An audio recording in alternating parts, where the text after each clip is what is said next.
Donc on va faire les mêmes expériences, mais cette fois-ci, on va utiliser une stratégie Epsilon Greedy. Donc là, j'initialise mon environnement.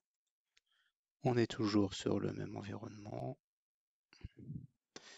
Du coup, avec une stratégie greedy, bah, en fait, l'initialisation de la stratégie va être tout simplement de prendre des valeurs d'action au hasard, mais de manière déterministe, c'est-à-dire que à chaque fois que l'agent devra sélectionner une action, il aura 100% de chance que l'action soit correctement réalisée. Voilà. Du coup, si j'appelle par exemple la stratégie à suivre si je suis dans l'état 0,0, eh bien j'ai une seule réponse. J'ai plus une des probabilités, j'ai directement l'action à utiliser. Donc ici, je vais lancer les expériences avec epsilon, la décroissance d'epsilon désactivée.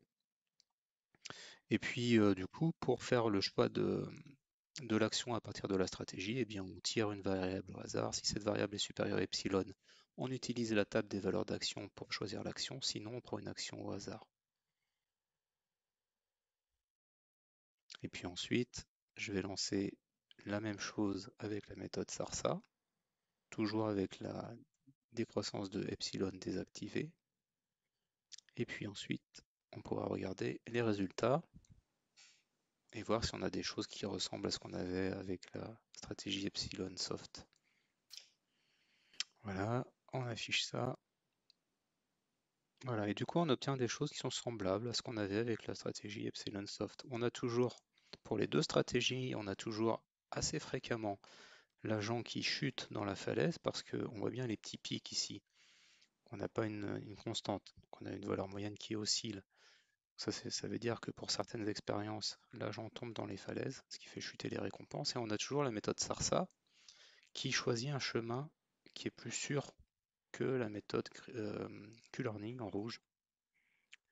Euh, donc voilà, donc, en fait le changement de stratégie n'a pas spécialement d'impact, on obtient les mêmes résultats. Maintenant on va vérifier que avec la décroissance de epsilon, les deux stratégies vont converger vers, les deux méthodes vont converger vers la même stratégie. Et comme ça, on aura vu que, quel que soit le choix de la stratégie utilisée, qu'on ait une stratégie epsilon soft ou une stratégie epsilon greedy, l'important pour qu'il y ait convergence vers une solution, c'est d'utiliser une décroissance de epsilon.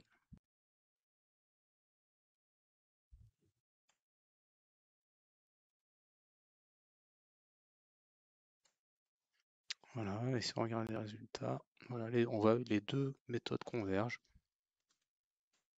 vers une stratégie équivalente ici. Donc là, on a vraiment les deux qui sont exactement la même valeur, alors qu'avec la stratégie Epsilon Soft, on avait une toute petite différence.